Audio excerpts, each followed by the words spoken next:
The DCAS Bureau of Citywide Learning and Development operates a learning management system, citywide learning training, and serves as a centralized management system for current and historical, which supports training and serves as a centralized database. The learning and management system also hosts and tracks progress and completion. The learning and management system also hosts and tracks where training may be taken by a participant on their own schedule via computer.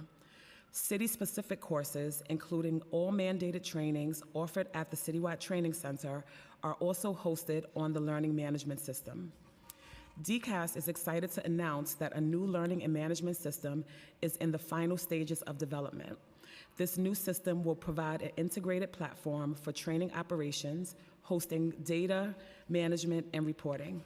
The rollout of the new learning and management system includes agency onboarding, education, and implementation, and will take place in 2024.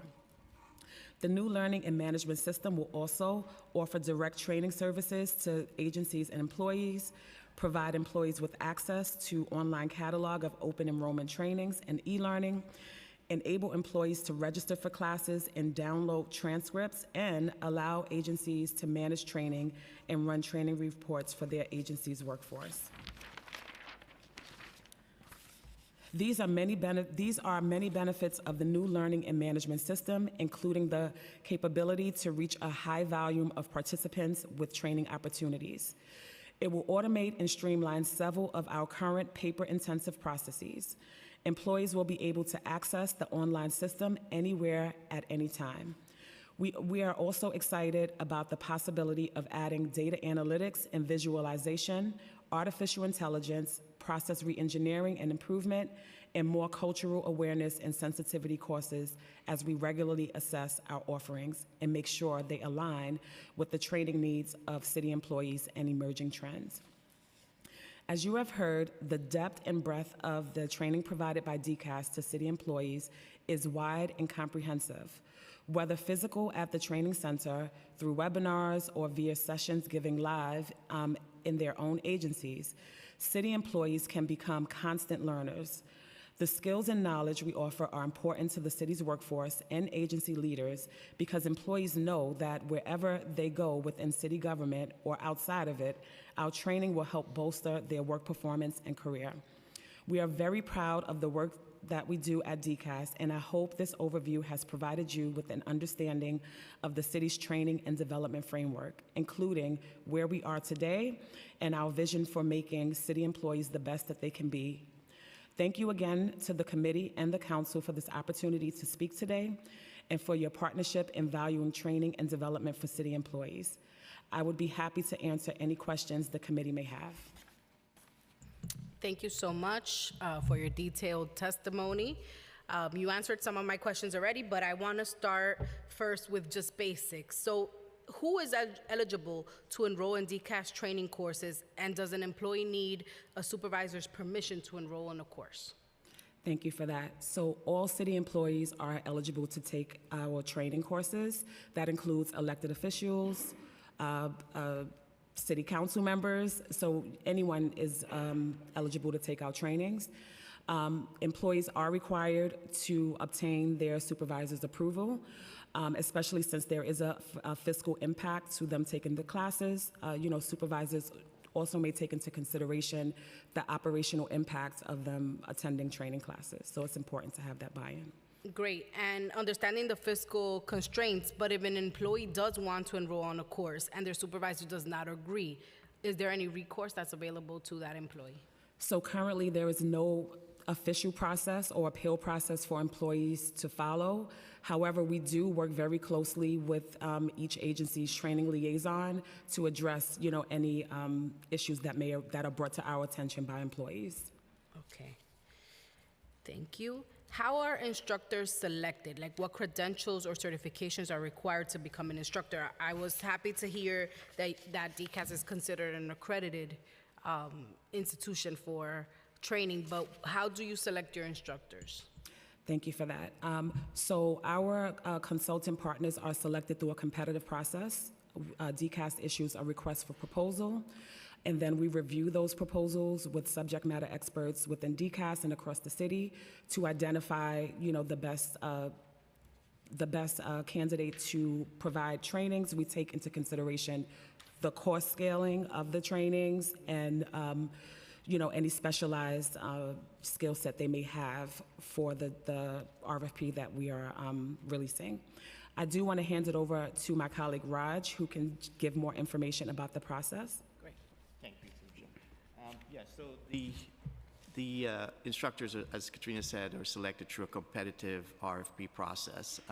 And so we look at different service areas, whether it's technology, executive development, supervision, and so that we target specific needs of the city as we select the consultants that will deliver for us.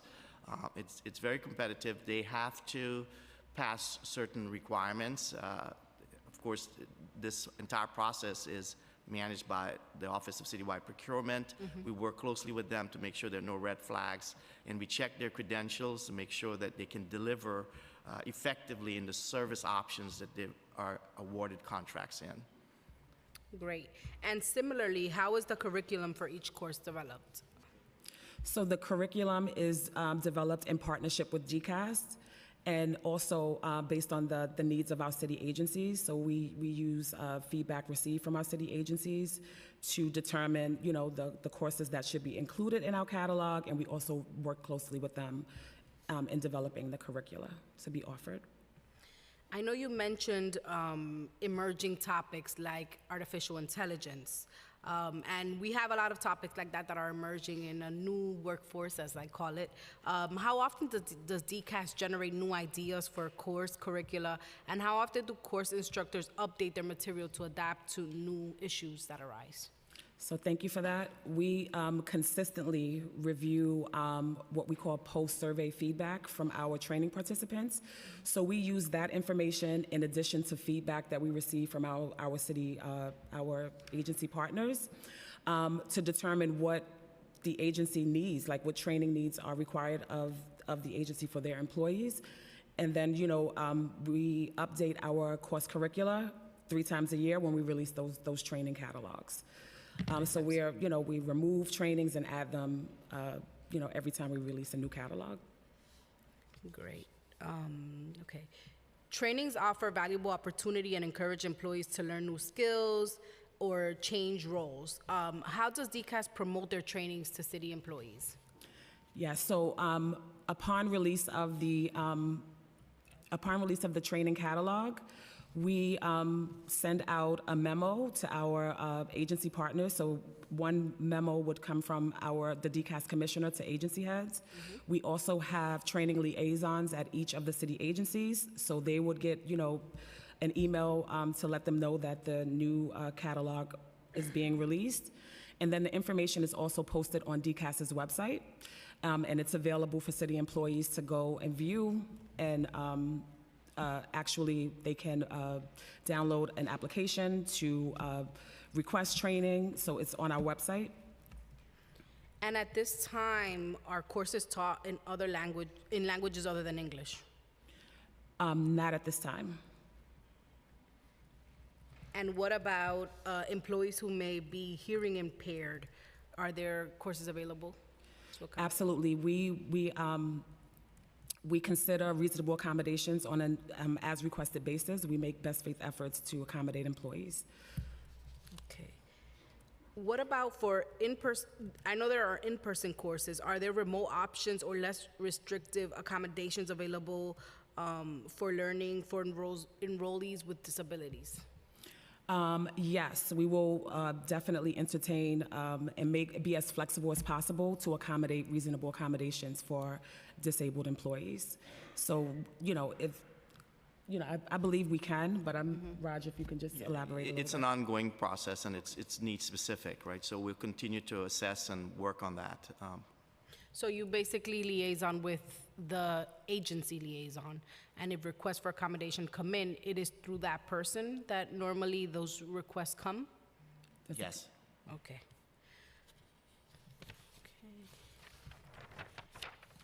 All right. I want to ask a few questions about cost before I pass it on to my colleagues. Aside from the free trainings, the price of enrollment typically ranges from $75 to $500, with the most expensive being $2,465. How does DCAS determine the price for each training? So the way it works is that like the training cost is determined by the duration and the complexity of the training being offered. So on average, a one-day training cost is about $250. Our more specialized training courses do average between $1,000 and $2,500. So an example of a specialized training would be like Microsoft Power BI, which is a 3-day course, or maybe our project management certification course is another good example of a specialized training that we offer that ranges. The cost of the training is on the higher end. Are all the costs associated with conducting a training covered by the fee? Or does DCAS need to allocate funding to maintain the course catalog in addition? So DCAS covers the cost to manage the training center, but the training fees, they go directly to cover the cost of the training through our consultants. Okay. In the November budget plan, the mayor mandated a 5% cut across all agencies. How do you think this will impact agencies' ability to pay for DCAS trainings and overall training enrollment? So I think it's a little early to understand the impacts the fiscal condition may have on training for city employees. However, we do have a catalog that offers free trainings. And then we're also planning to reinstitute a training expo where city employees will have the opportunity to attend free trainings for popular courses over the course of a full week. This training expo is a part of our contract with our consultants, and it's, they kind of give back to city employees, so that would absolutely be an opportunity for city employees to take advantage of the trainings we offer at no fee to the agency. So even the trainings that would otherwise cost money will be free of cost at this expo? Correct. Oh, great. Okay, and then has DCAS noticed any correlation between the price of training course and the enrollment rate? So if the price is high, less people sign up? So what we do see is that the more expensive trainings, the demand for them are less than some of our other trainings.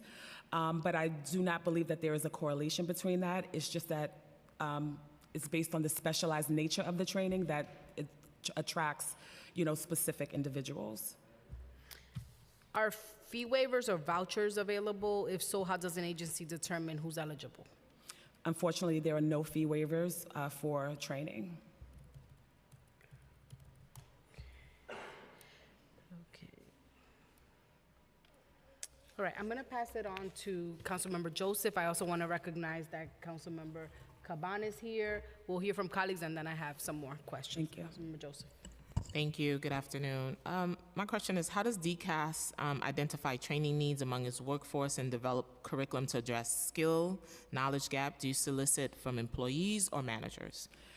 So we review feedback received from employees that take our trainings. There's a post-survey evaluation, and we also work very closely with our agency partners and agency training liaisons to address the specific training needs of agencies.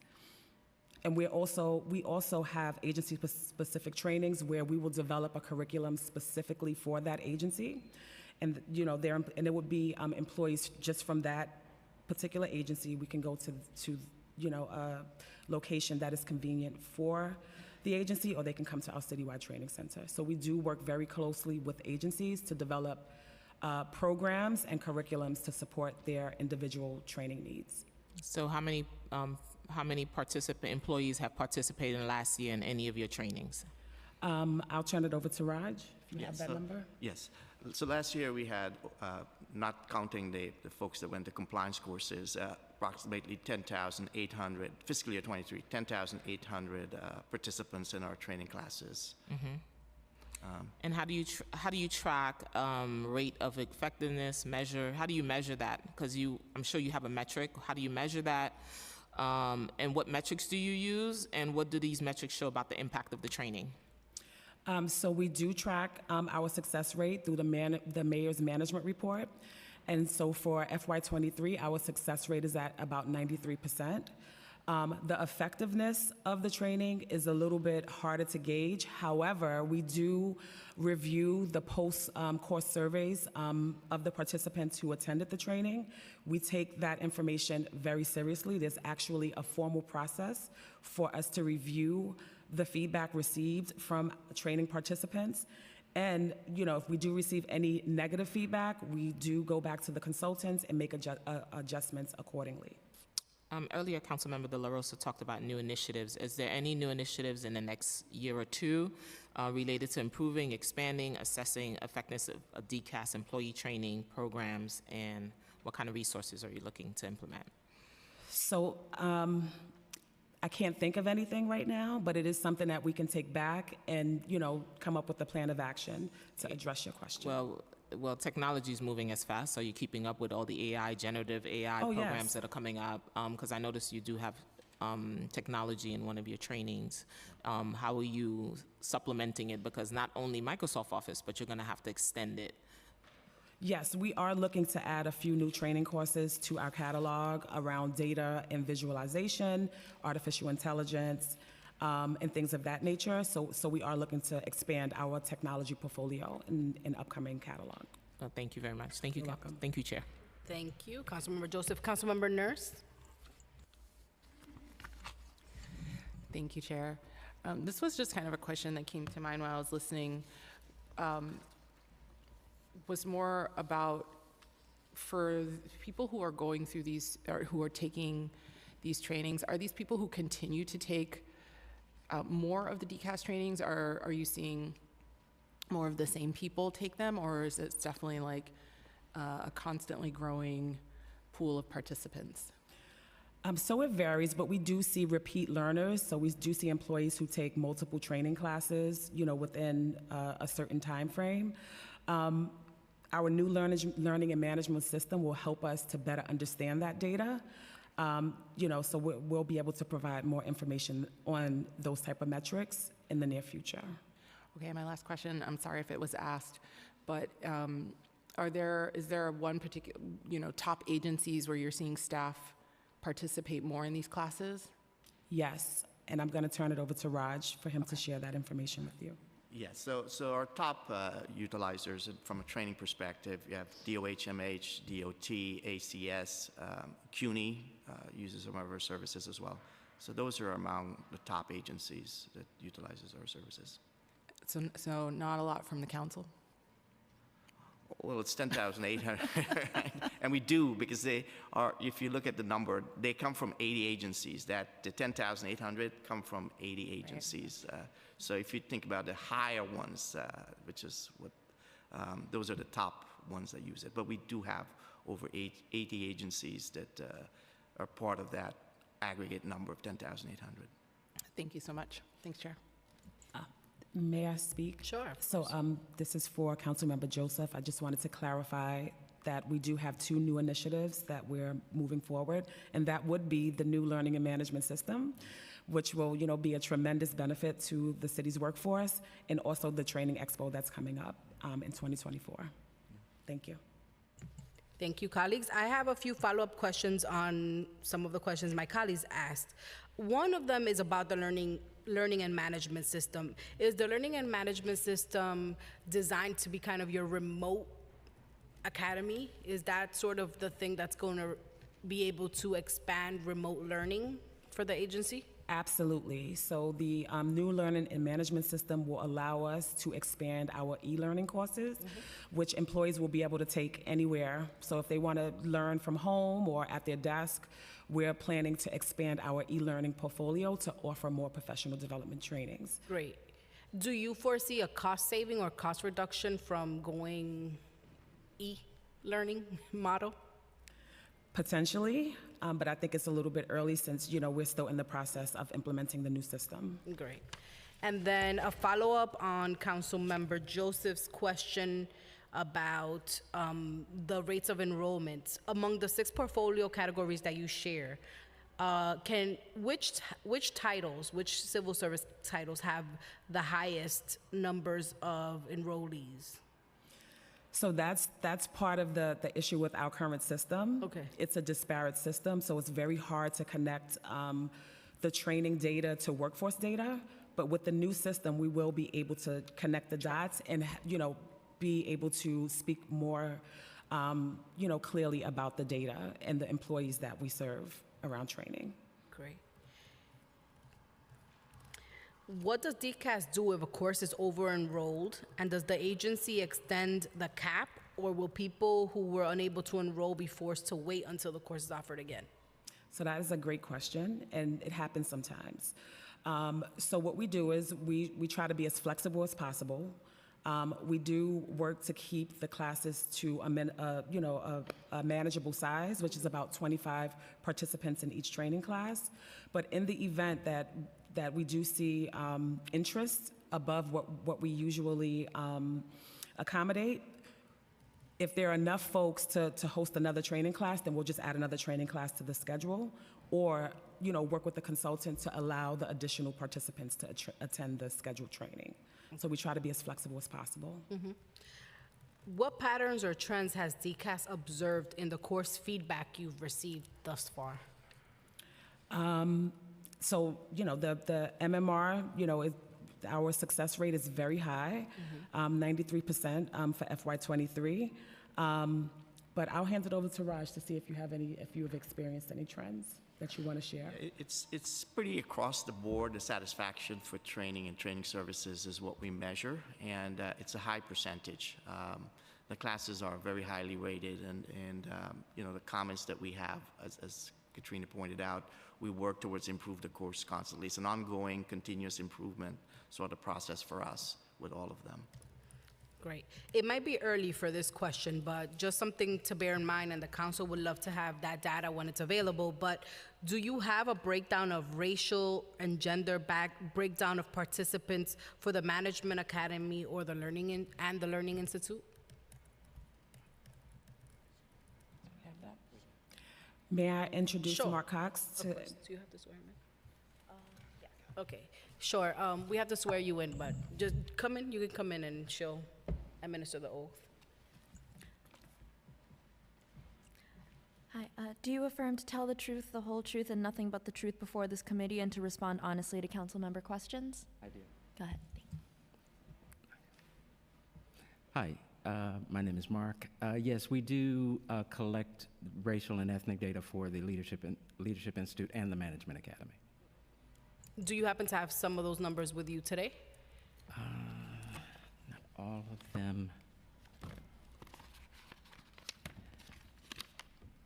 I'm sorry, I thought I did, but I'll have to get back to you on that. I Okay, apologize. that's fine. You We'll can get send back it to you. over Thank you. to us, and we'll share with the rest of the members.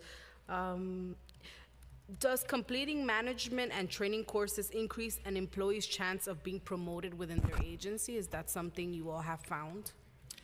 So what I can say is that the trainings the city offer, it's to support city employees in their to be good in their current capacities, but also to prepare them for future opportunities. However, there's no direct correlation between training and promotion. Okay.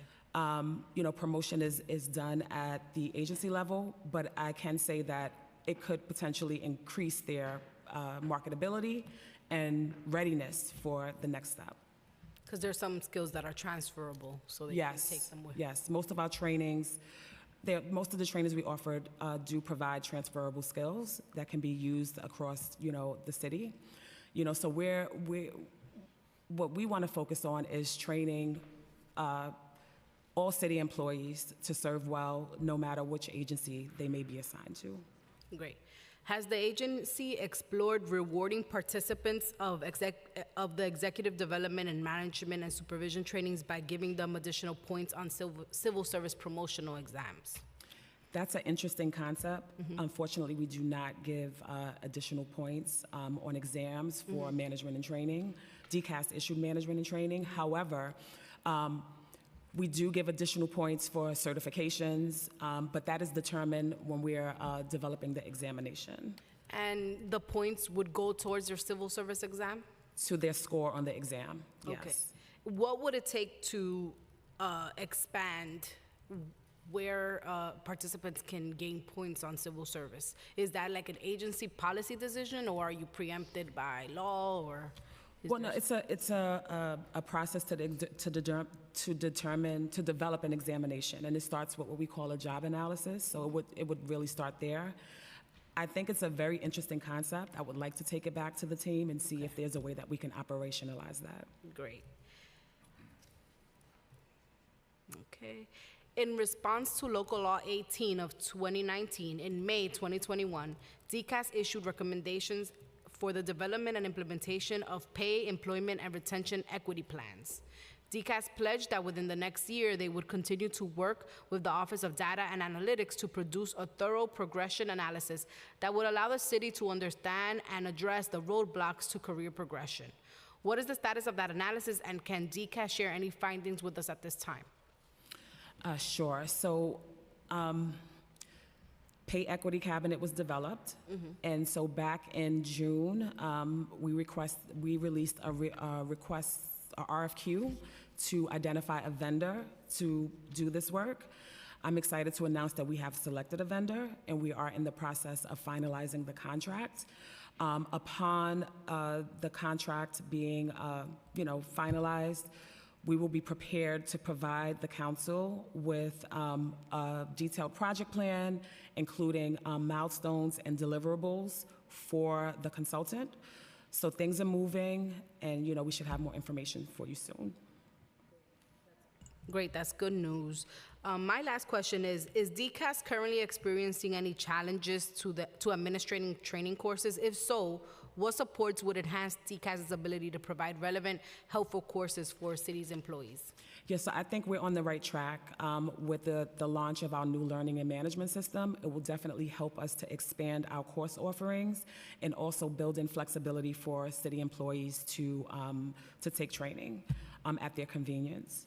So I think that will help us to address some of our more paper-intensive processes and reporting requirements that, some of our processes are very paper-intensive, especially around mandated training, which can be a pain point for our process. So we're hopeful that the new system will help us with those issues.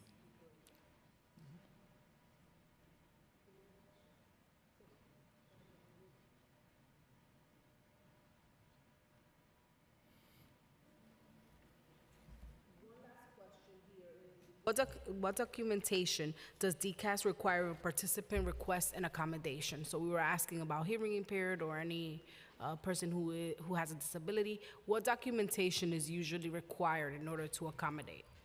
So no official documentation is required. It's just a request, Okay. and then we'll do our best to accommodate that request. Okay.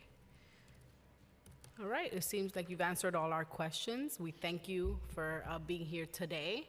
We look forward to continuing this discussion in the new year. Happy holidays, and we look forward to working with DCAS to streamline these processes and make sure that employees have access. So thank you for Thank you your so much. testimony today. Thank you. Thank you. All right. Thank you.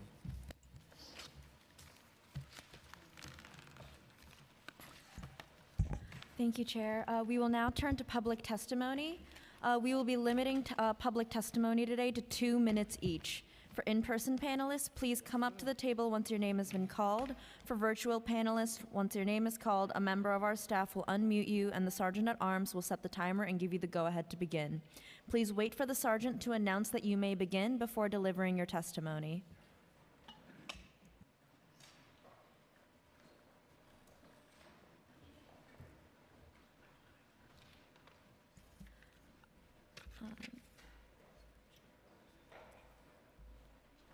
For our first panel, please wait for your name to be called and then come up. Matthew Morris, Daniel Morris, Garrett Ramirez, Rachel Maniscalco, Vito Facalonga, and Stella Mitchell-Porto. Sorry if I mispronounced any of your names.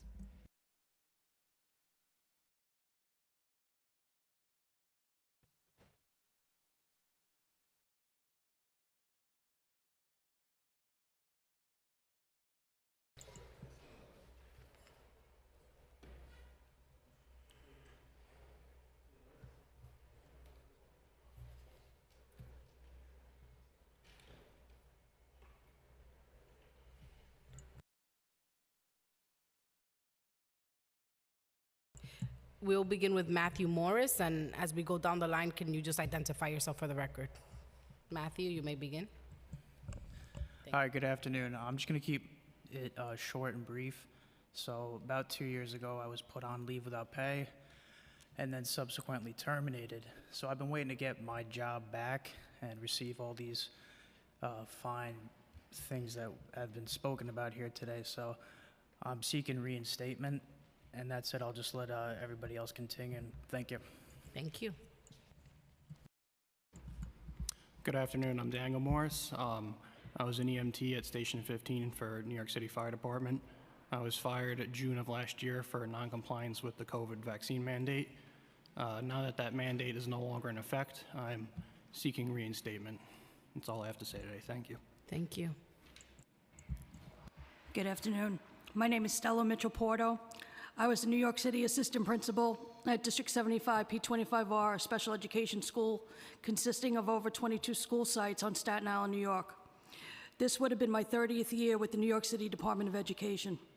I was fired, forced to resign for refusing to take the COVID-19 vaccine. Even though the vaccine mandate has been lifted, I have still not been able to return to work because I was told that since it did not receive exemption to the vaccination, that I was not in compliance with the City Health Commissioner's order. I told my union, principal, superintendent, and chancellor that I did not receive due process. I got no response. I wrote numerous emails about my religious and medical research and that I needed to do about the vaccine, but was never responded to. I used all my savings and my TDA to fight this battle. About 2 weeks ago, I had to file to retire because I needed to save my house that is in jeopardy of losing. I am getting the runaround about retirement dates, and my OP44 retirement paperwork is now on hold. Under Executive Order Number 75, August 2nd, 2021, a memo came out to the administration stating that there was a mandatory vaccine requirement for new hires. Section 1 of this executive order stated persons newly hired for employment by any agency must provide proof having received at least one dose of an approved COVID-19 vaccine prior to beginning their employment, except for those who are obtained in exceptional due to medical and religious reasons through the responsible accommodation process. I was hired over 30 years ago, and how was I responsible to take the COVID-19 vax under this order? What my principal asked of me didn't make sense. If I had the choice, I would go back to my position at P25R. I love my job and working with my special needs students. Thank you. Thank you so much. My name is Garrett Ramirez. There you go. Thank you. My name is Garrett Ramirez. I was an NYC educational assistant with special needs students, and I worked in public schools for over 15 years. I was fired for declining the COVID shot. The mandate has been lifted, but I have not received an offer to return, nor the back pay to which I am entitled. I was suspended for 6 months without pay and also restricted by the Department of Labor from getting unemployment. I like to say that the hiring mandate has been lifted, but not the firing mandate. Everyone terminated stays terminated. Everyone put on the chopping block by this city is still bleeding, presumably as a warning to anyone else who might think about standing up for their rights and their health. I have submitted a folder to you with 5 peer-reviewed journal articles and 5 university hospital studies. This is a small sample of the accredited science that undermines the big pharma claim that the so-called vaccines are safe and effective. I don't want to hear about the Nobel Prize-winning mRNA shot. In 1949, the Nobel Committee awarded the prize in medicine to the inventor of the frontal lobotomy. The BBC reports that the lobotomists were, quote, often progressive reformers. It was promoted as a cure for everything from serious mental illness to postnatal depression. Meanwhile, psychiatrists in the Soviet Union rejected it as too dehumanizing. It was soon, quote, discovered to have a fatality rate of 15%. Years later, victims and their families campaigned to have it rescinded, but the Nobel Foundation refused to recognize them. Frankly, I'm not expecting much better from you. My satisfaction will most likely come through the courts. But there is going to be pain and suffering charges, and the pain and suffering accumulates each day that the injustice goes unaddressed. The sooner you acknowledge and reverse it, the less damage there will ultimately be to the city of New York. I hope that everyone on the council have all gotten their Pfizer checks because God knows they've earned them. Vicky Palladino accepted. The ever-growing influence of Big Pharma has not increased the public health, but reduced it, actually lowering American life expectancy over the past 20 years. Thank you. This Your time is up. cannibalistic Thank you. industry is who you entrusted Sir, our health to. your time is up. Thank The you. social contract of this Sir, city lies your shattered. time is It up, is a grim sir. warning to the entire Your country. time is up, sir. A society 2 this minutes. corrupt is doomed to collapse, and Thank the you, collapse sir. will not spare Thank you. Thank you for We the coming. people have been vindicated Sir, in history, your time in is science, up. and in the eyes Your of God, time is up. and this chamber Thank is you. condemned. Thank you. Your time is up. Next, please introduce yourself and please adhere to 2 minutes. Thank you so much. Thanks for giving me the opportunity to speak today. Hello, my name is Vito Faccialonga. I come from a long line of New York City civil servants. My father was a sanitation worker, my mother and one of my brothers were teachers. Brother 2 worked for the NYPD, and the third was a captain for the fire department just 2 blocks away from here. I began my career in 1989 as a paraprofessional working in District 75. District 75 is a special ed program for the most challenged children in New York City schools. Through the years, I moved on from a paraprofessional to being a teacher and finally an assistant principal. I had 31 years invested in this system, working a job I believed in and enjoyed. This came to an end after being fired for not taking the experimental medical procedure, otherwise known as a vaccine. As an assistant principal, I took great pride in my leadership role. I saw myself as a role model and someone who stood for what was right. I had staff come to my office crying because they were being forced to take the vaccine against their will. I understand because I felt the same way. When the time came, a difficult choice had to be made. We were professionals being forced to take a vaccine against our will, and if we chose not to do so, our livelihood was taken, resulted in inability to provide for my family, or provide a shelter or food. That was not right. This sealed my decision to stand up for what I believe was right for me and others like me, especially my colleagues who decided to get the vaccine against their will. The New York State Supreme Court confirmed my decision on January 16th, 2023, when they ruled the vaccine mandate was unconstitutional. New York City professionals who choose not to be vaccinated deserve to be treated with fairness and respect. We need to be given an opportunity to return to work, just as the athletes and actors were back in 2022. Thank you, sir. Can I conclude by reciting a quote on the ceiling? Equal and exact justice to all men of whatever state of persuasion. Thank you. Thomas Jefferson. Thank you for coming. Thank you. I think we have one more on the panel. Yep. Please identify yourself and. Thank you. Before my 2 minutes begin, I'd like to say that there are registered people who wanted to speak with via Zoom, and they haven't received a link. Many people. We will make sure whoever Thank you. registered with us. Thank Wonderful. My name is Rachel Maniscalco. I was a New York City English and special education teacher for 10 years, and I was fired for declining the COVID shot. Even though the vaccine mandate has been lifted, I have still not been able to return to work because the city has determined that fired workers will not be reinstated, but may reapply for their previous positions, at which time they will sign away their rights to challenge their employment status and potentially be denied their jobs again, this time with no recourse. Should they be rehired, they would start from the bottom at the lowest salary step and without tenure. That is not happening, not after I gave my life to that job for a decade. I was an exemplary teacher, colleague, and employee. I received highly effective observations, led professional development conferences, set the bar for parent outreach and student engagement, and barely ever took a day off. At the end of my career, I worked pregnant through the pandemic because I knew my students, especially my special education population, needed in-person learning. My students were always as much a priority to me as my own family, often to the detriment of my family, since the job required ample personal time and attention outside of school hours.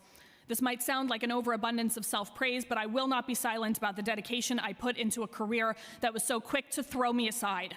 I was the kind of teacher whom you would want your son or daughter to have, and I was fired without a formal charge, without the due process that is my lawful right, because I declined an injection that we have since learned has wreaked havoc on the lives of so many. I will forever stand by my decision to maintain my dignity, my health, my bodily autonomy, and my freedom from unnecessary medical interventions, especially since the data that Pfizer and other manufacturers wanted to hide for 75 years has not been kind to them. Blood clots and strokes, reproductive issues, heart attacks in both the old and the young, unprecedented miscarriages and aggressive cancers, excessive all-cause mortality in the youngest age bracket to date. People are suffering from these shots, and while that is an entirely different conversation and one that will come to light sooner than later, the takeaway from today's is this: no one should be made to choose between his or her livelihood and a potentially deadly DNA-altering experimental injection. All city employees who were fired or forced to resign due to the vaccine mandate deserve an apology. We deserve our jobs back if we want them, and we will never stop demanding to be made whole. Thank you so much. Thank you for coming.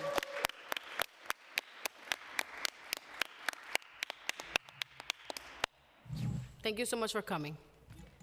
Thank you to this panel. This next panel that we're calling up will be Raquel Ibarola, Victoria Russo, George Garvey, Daniel Holkauer, and Jack W. Lynn. I want to remind folks that the hearing topic for today is DCAS trainings. We will adhere to the 2-minute clock. And if you go over 2 minutes, you will be ejected from the chamber, given that today's topic is DCAS trainings. So please be respectful. There are a lot of people signed up to speak. If you all speak for 2 minutes, we will have the time to hear from everyone. Thank you, and you may begin with Raquel. You may begin. Identify yourself for the record. Thank you. Hello. I was a New York City teacher. I was unlawfully fired for declining the COVID injection. Even though the vaccine mandate has been lifted, I have not been able to return to work because the city's mayor has refused to reinstate the unvaccinated employees despite court orders mandating otherwise. I applied for a religious exception that was denied all the time. And we read in the Bible that God said, "Let us make mankind in our image." Based on my biblical beliefs and the fact that men have been on earth for many generations, I do not need a recent man-made upgrade to my immune system or vaccine to live on this earth. For months, I was not allowed to work. My finances were decimated. I lost my pension. My son had been also fired from his job and could not go to college. He had to quit for not taking the COVID injection. We could not enter cafes or restaurants. I was given a problem code that made me unemployable, and my fingerprints were sent to the FBI. At the state level, infectious disease quarantine camps laws approved for people suspected of having been in contact with contagious disease. We live the beginnings of a Nazi Germany Holocaust under the guise of a health crisis. To this day, I have never had COVID. My husband works in health. He worked for 2 years with people with COVID. He never got COVID. As soon as he got the injection, because he got one, he got COVID and he developed a heart condition, and he saw a lot of people die around him through his practice. I'm gonna say that I'm working right now in Yonkers. I wanna go back to the city and recover my job. I am a bilingual teacher. I was also a special education teacher. I worked with pre-K. My kids just turned, some of my students came to my class this year as 3 years old. Thank you. Okay. Thank you so much. You could go down the line and just identify yourself. My name is George Garvey. I was a sanitation worker for over 9 years, fired for not taking the vaccine. Myself and 15 other sanitation workers took our lawsuit to the New York State Supreme Court, and we won. Court ruled the mandate was arbitrary and capricious, therefore unlawful and unconstitutional. Court's order first was to be reinstated with full back pay, full reinstatement the following day. City filed their intent to appeal, and now we're coming on to, over a year now since then, and it's sitting in the appellate court waiting to be heard. I'm not here to beg for my job back. Basically, my goal is to get justice, not just for us, but for everyone, you guys included, everyone in this country. Because point being is, there's this mandate was ordered and enforced months after the CDC stated that it doesn't stop contraction and transmission. So I'm here to implore all of you to use your influence and end this mandate once and for all. Tyranny, tyrants, eventually, when they do achieve their goal of amassing too much power, they eventually do turn on those who aided and abetted them on their rise. So this is much bigger than vaccines and how you feel about vaccines. This is about we the people, by the people, for the people. And what happened was just wrong, immoral, and unlawful. And I will not rest until I get back everything that was stolen from me. Thank you so much for being here today.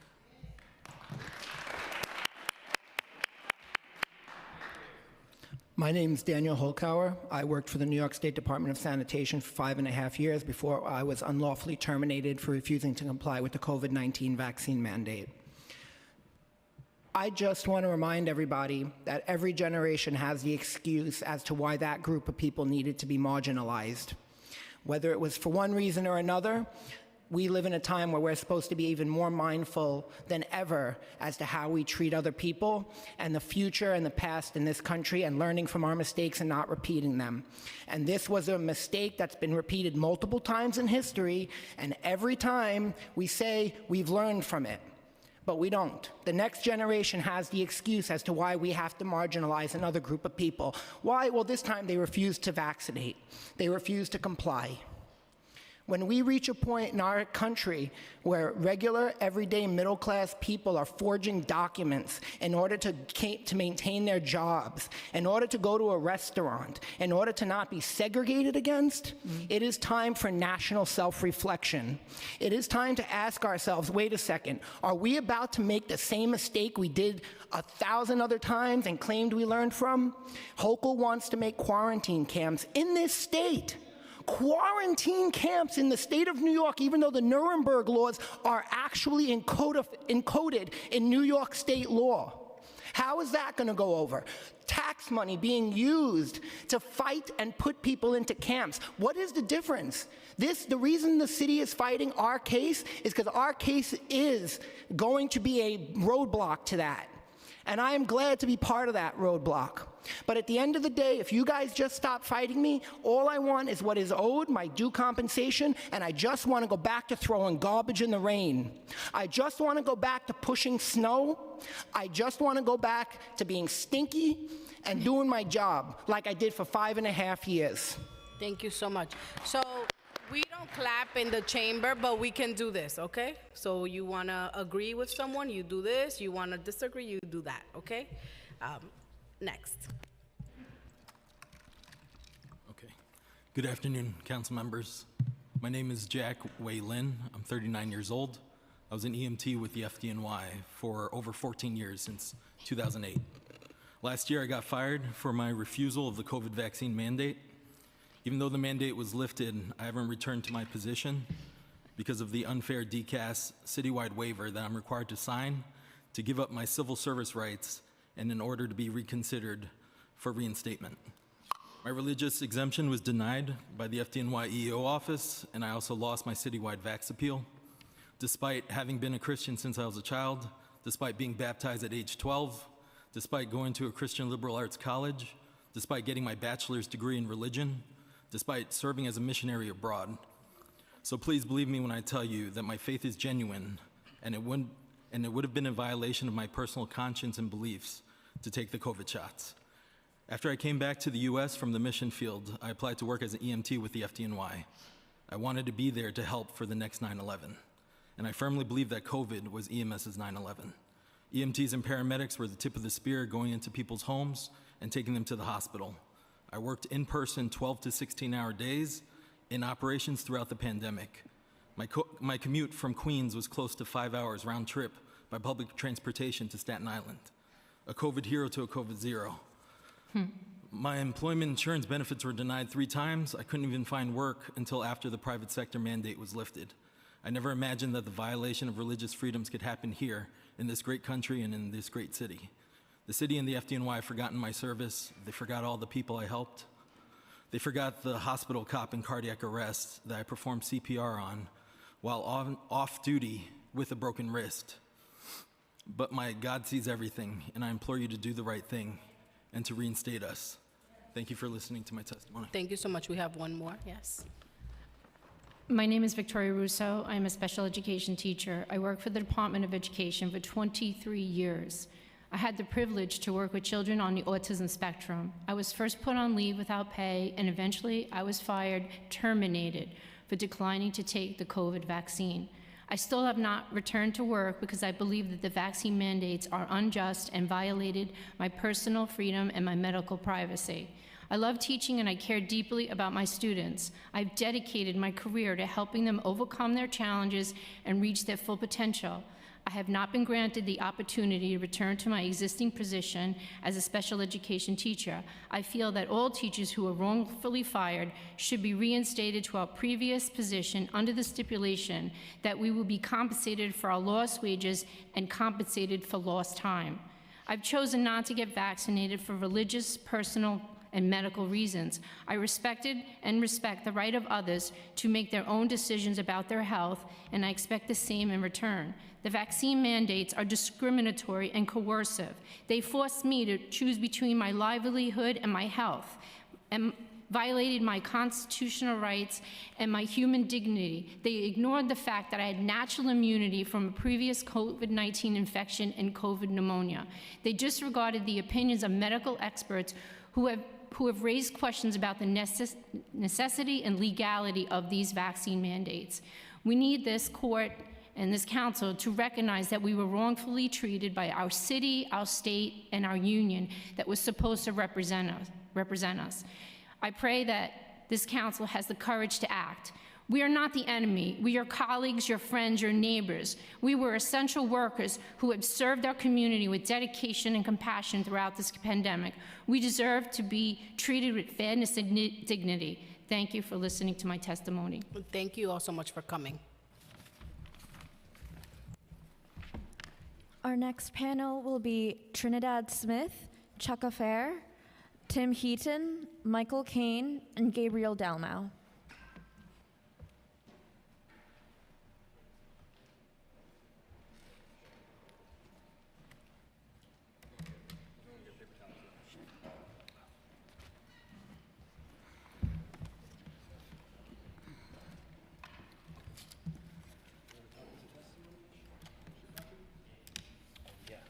We'll start with Trinidad.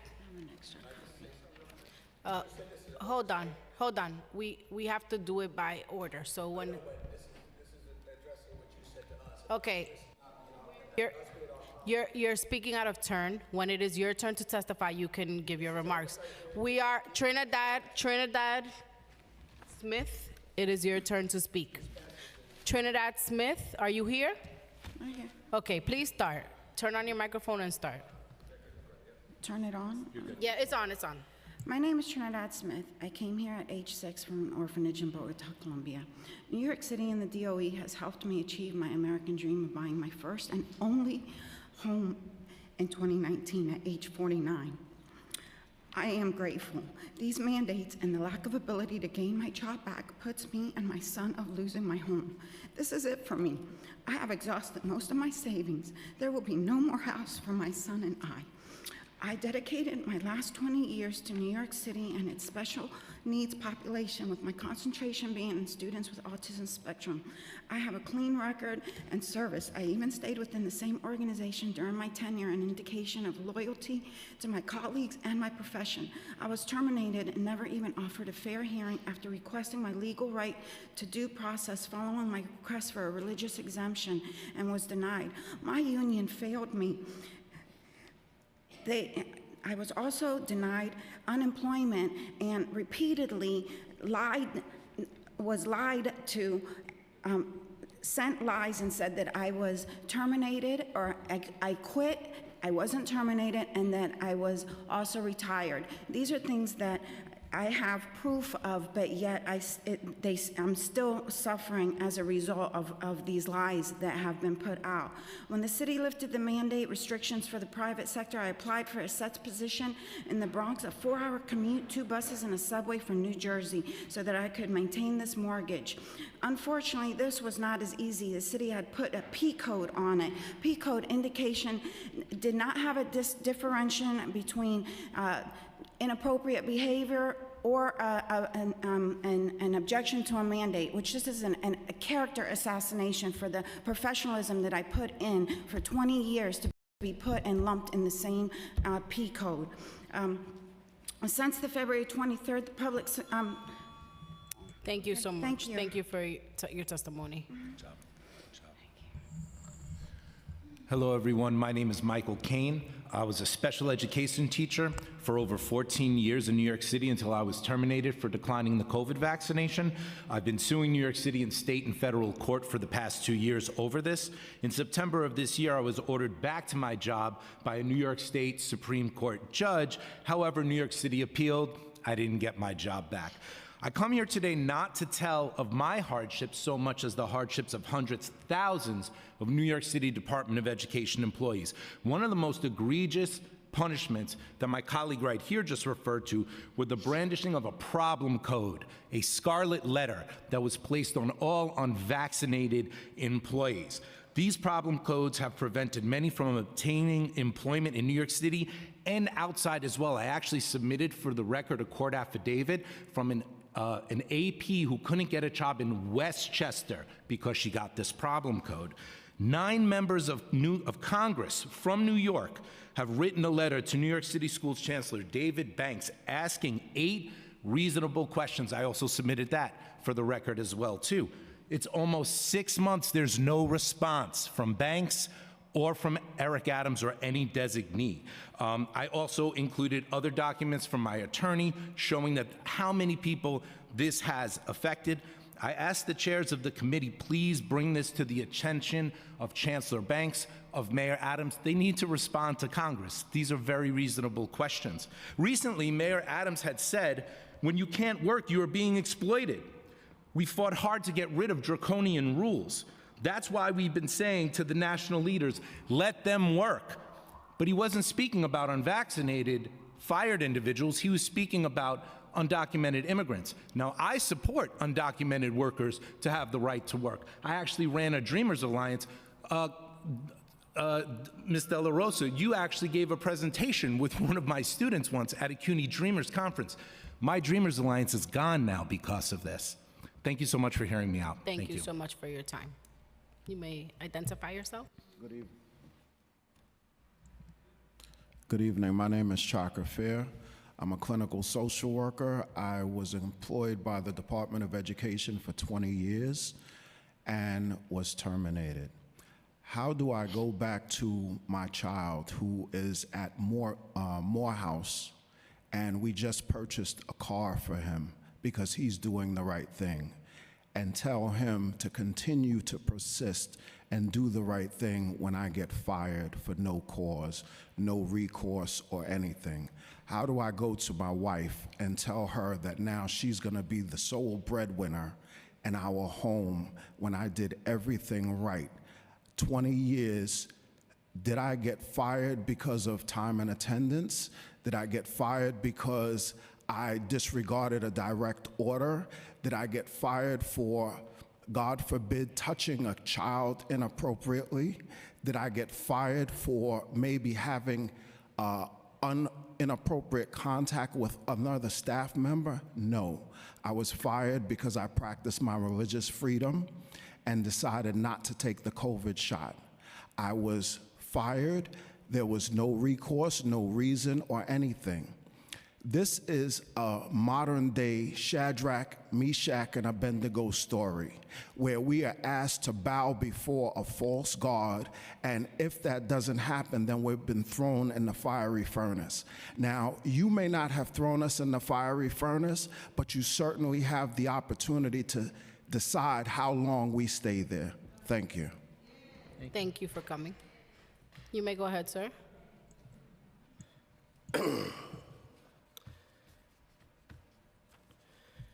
My name is Tim Heaton. I was a lieutenant with the fire department. I was placed on leave without pay 2 years ago, November 1st of 2021, and subsequently terminated July 6th of 22, 33 days shy of what should have been my 23rd year anniversary with the FDNY.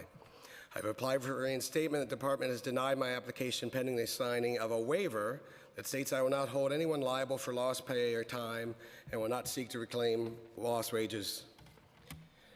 It's 4 pages of gobbledygook lawyer speak. I've watched enough lawyer shows to know that I would never sign such a broadly worded statement, especially one that would directly impact my career and my life. This was sent to me when I filed for reinstatement, and my reply to the geniuses at FDNY Legal was, I've been fighting for my rights for a year and a half. Why would I waive them at this time? That was 6 months ago. Since then, despite numerous meetings and promises made to Councilwoman Ariola, and despite several members being allowed back to work without having to sign the waiver, I still haven't been allowed to return to work. It is almost a year since the waiver mandate was waived and we were supposed to be able to return to work. The general public believes we all been back to work, as I just at a reunion with my old firehouse, and more than a few of my former coworkers thought I had been allowed to return to work. That's what the mayor and the media said. Unfortunately, it isn't true. At the current rate, with the obstructionists in the legal department and DCAS, which this hearing is an oversight of, it doesn't look like it will happen anytime soon without help from City Council or the justice system. The city and FDNY continue to claim they did nothing wrong. If that is the case, then why do they need me to sign a waiver for reinstatement? The city agencies continue to be short-handed and my spot along with these other witnesses are being covered on overtime. There's already tons of overtime as I continue to get notifications on an almost daily basis. The city continues to waste money fighting our applications to return and appealing court-ordered return to work decisions. They even hired an outside law firm to fight Article 78 cases they keep losing in front of judges. They could simply return us all to work, even give us back pay and time, and it would be cheaper than what they are currently doing. Thank you so much. Thank you for coming. I want to recognize we've been joined by Councilwoman Menon as well. You may go ahead.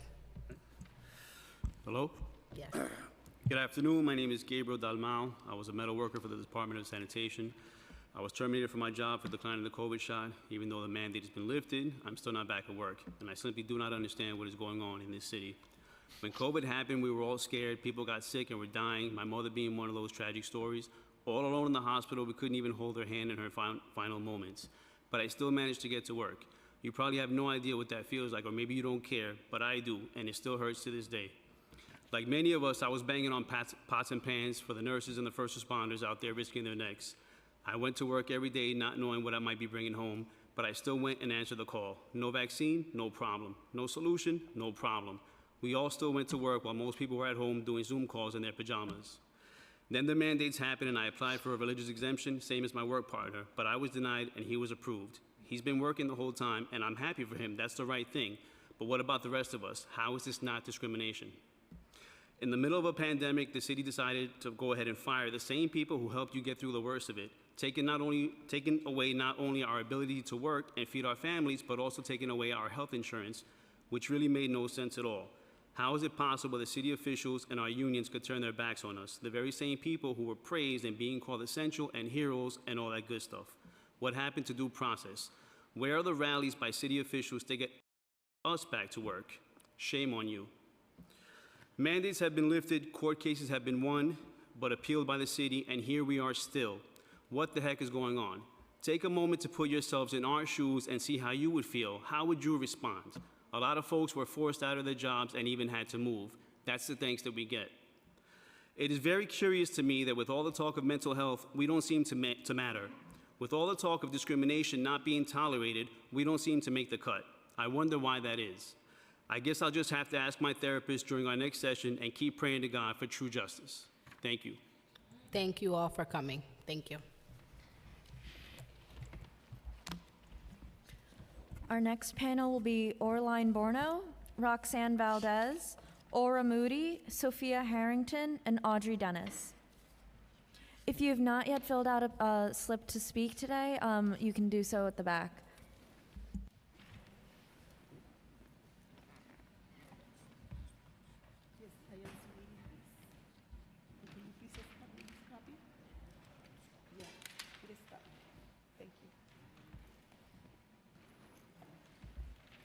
All right, we'll start with Orline. I hope I'm pronouncing that right. Okay, we'll start with you and we'll go down the line. Thank you.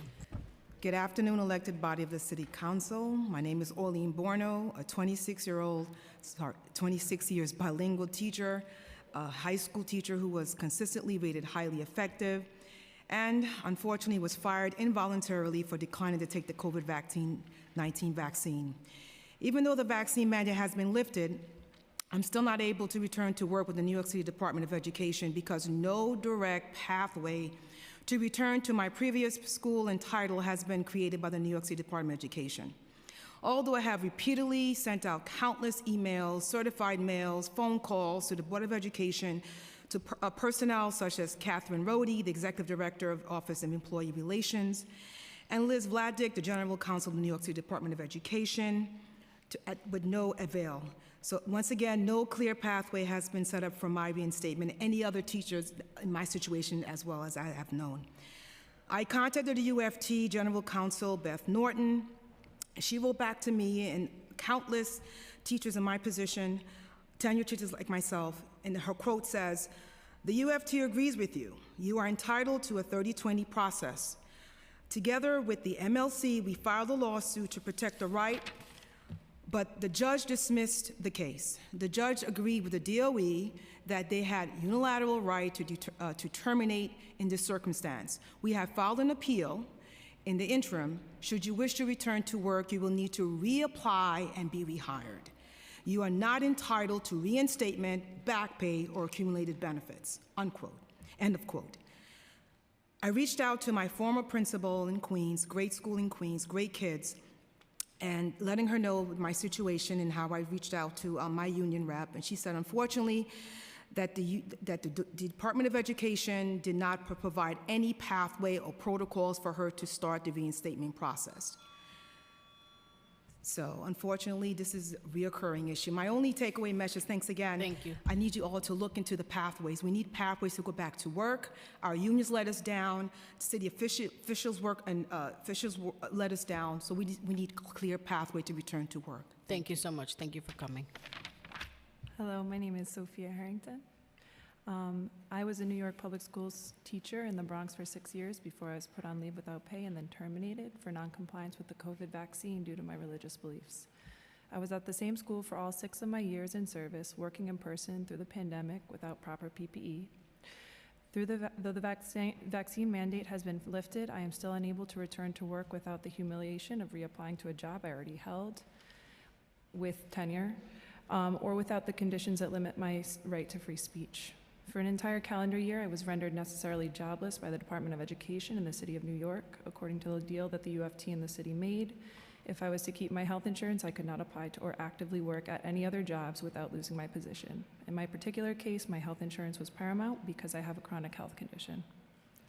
For 365 days, I struggled to maintain rent and feed myself as inflation steadily climbed, just to be told in September of 2022 that I was to be let go.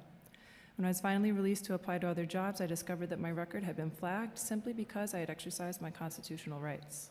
To this day, I am still clawing my way back to financial stability, and I was one of the lucky ones. Many of my colleagues had large families, health crises, and mortgages. Many were forced out of the city and state, again, simply because they chose to exercise their protected civil liberties.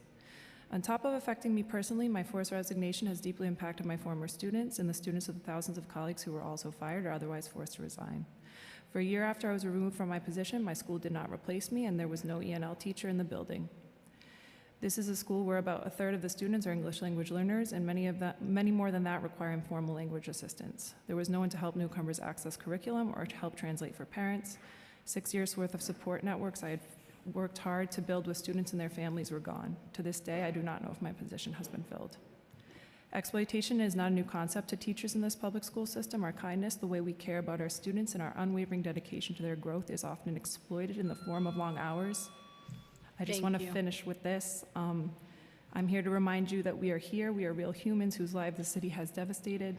We will not conveniently disappear, and we will continue to hold you responsible. Thank you. Thank you so much. Thank you for coming.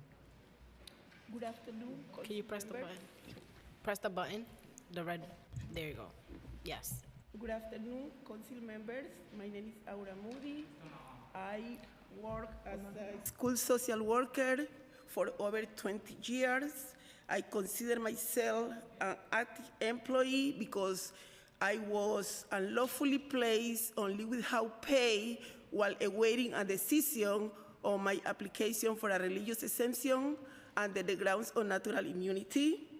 And I was allegedly terminated without being served with a final notice of leave without pay and without being charged and served with a termination notice because the DOE blocked my email account in October of 2021 while I was still on unlawfully placed leave without pay.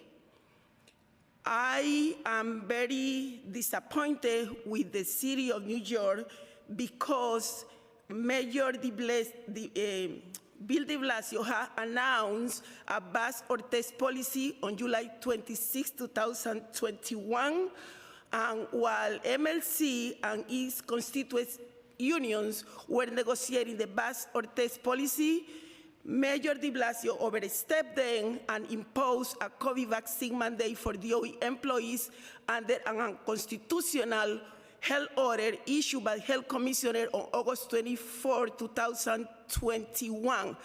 The health order is unconstitutional because it made no provisions for exemptions or accommodations for people who have religious beliefs or medical concerns.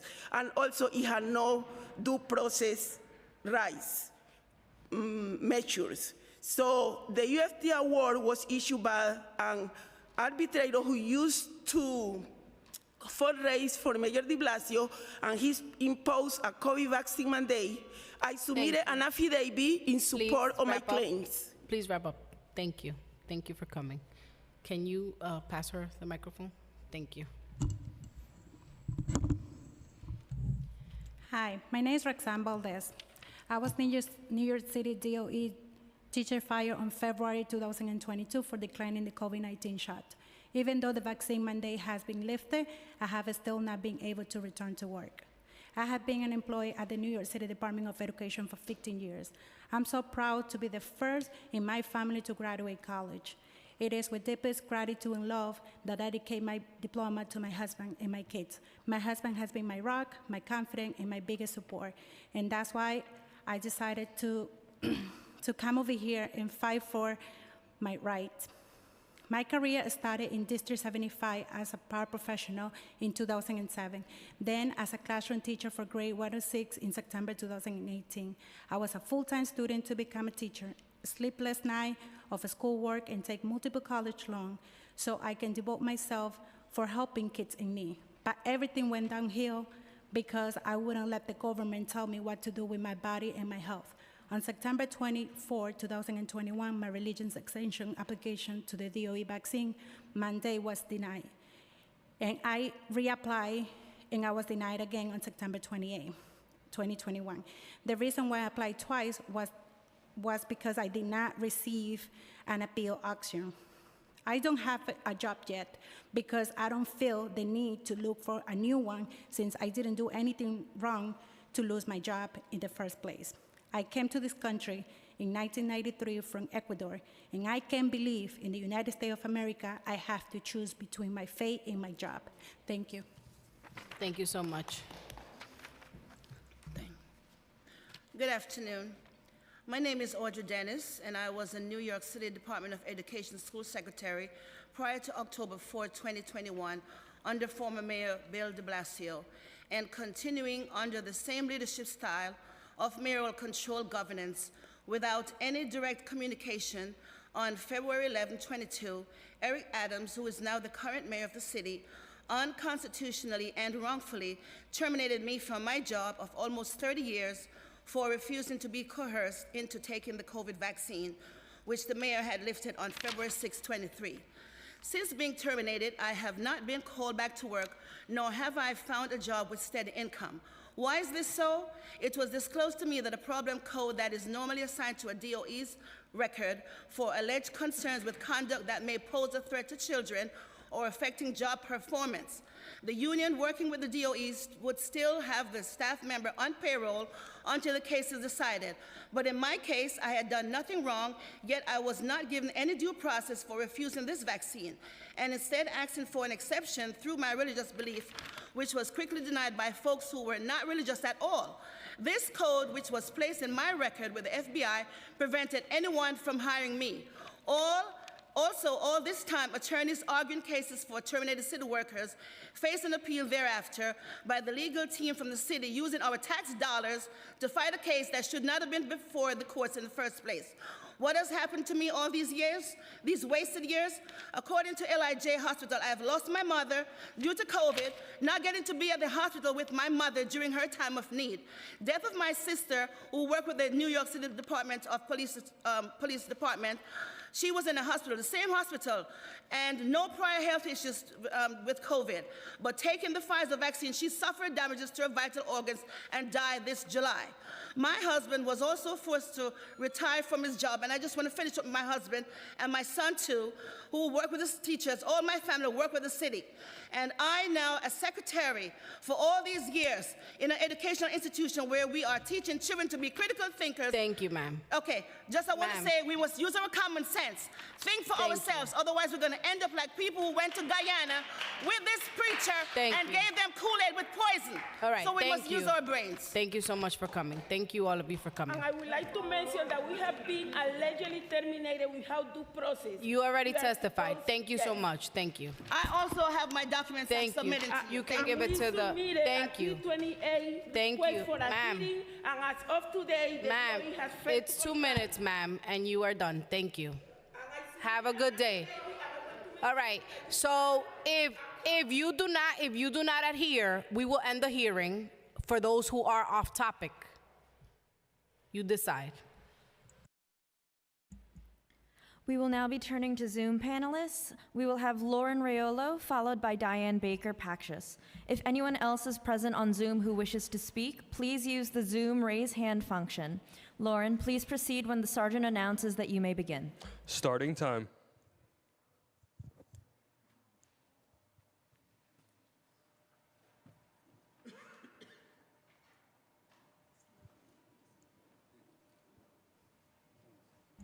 Lauren Raiolo, you may begin.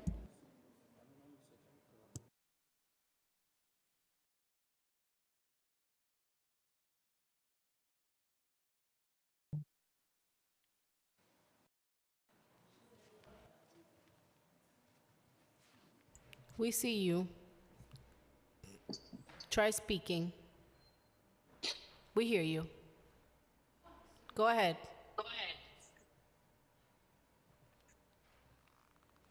Lauren, can you hear us?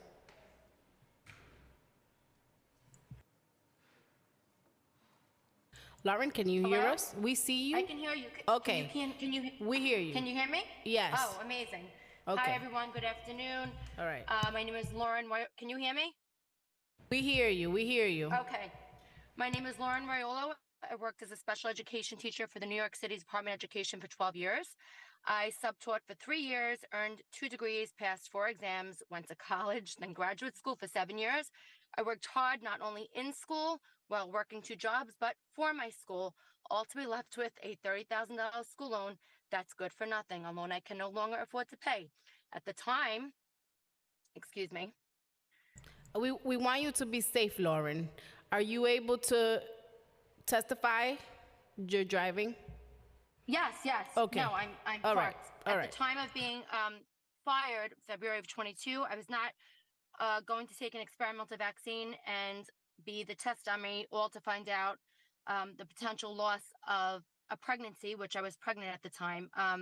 My own doctor was against me taking the vaccine. My religious beliefs and my personal beliefs are a part of my faith. It is my body and my choice not to take a drug where we were all considered guinea pigs. What type of a mother would I then be if I did not stand up for what I believed in? What type of role model would I be if it did not show my daughters what I believed in? I will not teach my children to adhere to tyranny. I will stand up and stand for all religious and medical freedoms for all people, especially all those who put on the front lines, like myself and the rest of the teachers, the police, the firefighters, EMT, sanitation workers, who were once heroes, teaching your children, helping those in need, all to be treated as the outcasts of society, where all of our livelihoods have been ripped from us. Today, I am seeking restitution. I want my career back, my paycheck, my years of service, all of it. I deserve it. It is my life and my choice. I have exhausted my pension funds to continue to live, and I've had enough. Please give us our jobs back and let us work. Thank you. Thank you so much for being here. We will now turn to Diane Baker Pashis. Starting time. Hello, can I be heard? Yes. Yes, we hear you. Okay, great, thank you. My name is Diane Baker Pashis. I'm a New York City Department of Education teacher who was terminated last year.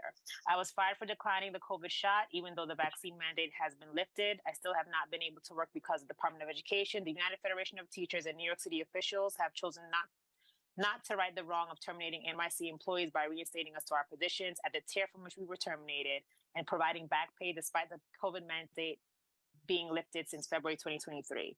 In the summer of 2021, Michael Mulgrew, who is from the UFT, held a town hall meeting stating that teachers would not be required to take the COVID shot because, paraphrasing what he said, people should not have to choose between their livelihoods and taking a shot. We were, however, required to take weekly tests, to which I complied. September 2021, I excitedly entered my school, PSIS 180, as a new movement and mindfulness instructor, a position that was created for me due to my 15 plus years of experience as an educator and having incorporated mindfulness and movement in my school over the years. The trust I established and nurtured with staff, students, and administration, and to provide the social emotional support that our students needed since being remote for 1 year and the trauma of the pandemic as a whole. In September of 2021, NYC DOE employees were informed that we were required to take the shot and were sent an arbitration agreement. We were able to submit religious and medical exemptions requests. I submitted a religious exemption, which was denied in less than 24 hours with a generic explanation. I was subsequently put on leave without pay. Based on the arbitration agreement while on LWOP, I was not allowed to seek any other form of employment. Due to this, me and my husband's debt significantly increased using credit cards as we turned into a one-income household. We then had to move out of our apartment and started living with my mother October of 2022. These events caused emotional distress such as bursts of anger, crying spells, sleepless nights, and difficulty engaging with family and friends. I have attempted to get a full-time position, but have only been able to get contract/gig positions. The financial burden continues to be on my husband, and the stress of the situation continues to be on both of us, and has now transferred to my elderly mother, as she has been our primary form of refuge. Thank you. Thank you so much. Is there anyone else on Zoom who wishes to speak who had their hand raised earlier? If so, please unmute yourself and identify yourself before speaking.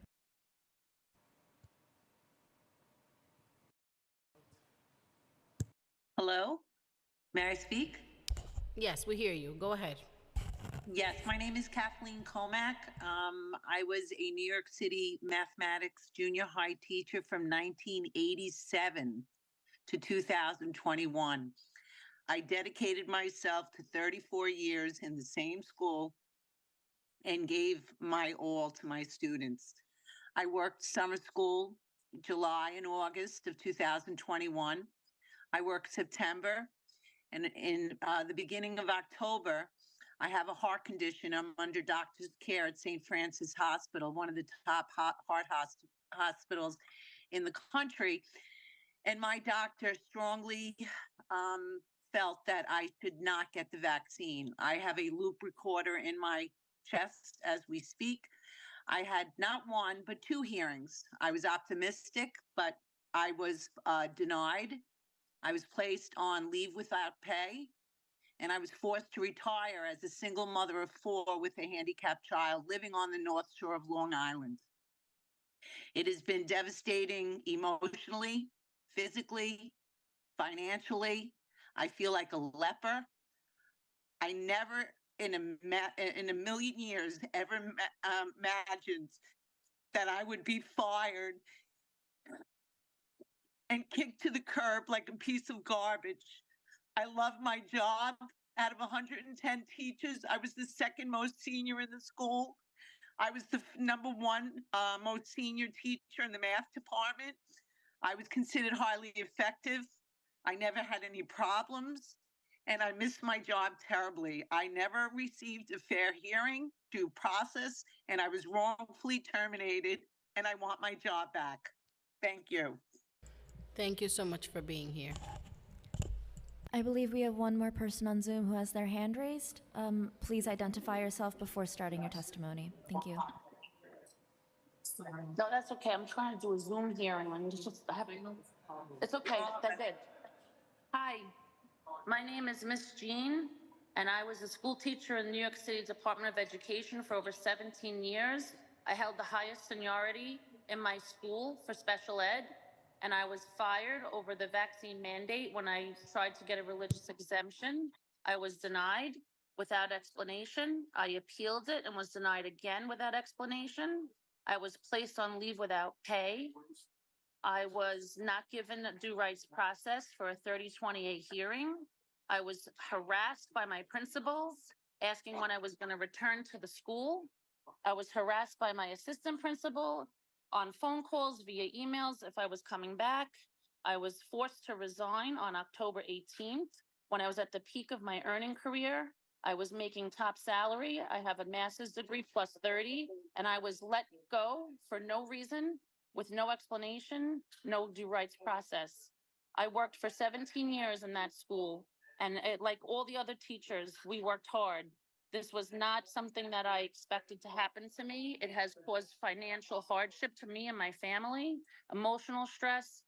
It has caused so many problems that I am unable to find work. I had a problem code on my name and I was denied work twice. I couldn't find a job because of the problem code until it was lifted, which took over 4 months of communications back and forth with the different agencies to try to get the code released. There was no help from the UFT. There was no guidance from the UFT. There was no information from the UFT on what the fallout could be if we decided to not take the vaccine. And I just wanted it to be heard. And I wanted to speak to the fact that, again, I had 17 years of experience and now I am starting over. I can't find a job in the DOE. Nobody wants to hire me because I am going to be too expensive. I have not heard back from the DOE about getting my job back. No one has answered me. And like all the other teachers, we are still struggling and trying to pick up the pieces and the fallout from what has happened. Thank you for testifying. Thank you for coming today. If anyone else on Zoom is present who wishes to speak, please use the raise hand function to let our staff know. And if there's anyone else in the chamber who wishes to speak who has not had the opportunity to do so yet, please raise your hand. I'm also going to call the 5 people who have registered, but who we do not see today: Billy Kozis, Joanne Giamarino, Daniel Kronemeyer, Christopher J. Gary, and Sarah Bazalgo.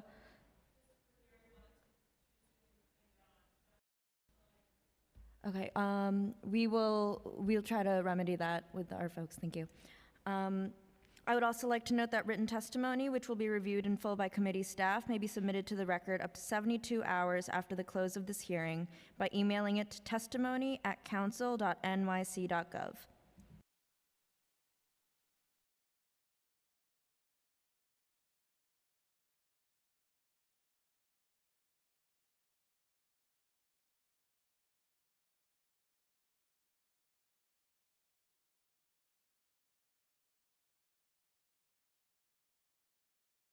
Just give us a few minutes. We're trying to figure out the Zoom link.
Kathleen, your camera's still on.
At this point, if Mr. Christopher J. Gary is available to speak for the record, then he can do so.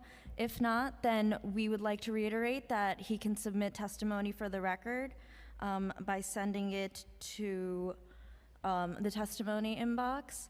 That is at testimony@council.nyc.gov. If Mr. Gary is unable to testify at this point, then we will be adjourning the hearing.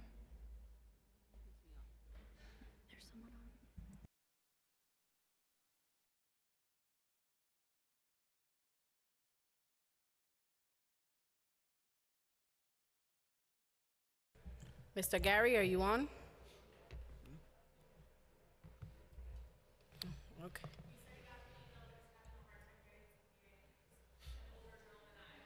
All right. So, Mr. Gary, we will accept your testimony for 72 hours post the hearing. We want to thank everyone for coming out. Wish everyone a happy holidays. This hearing is adjourned.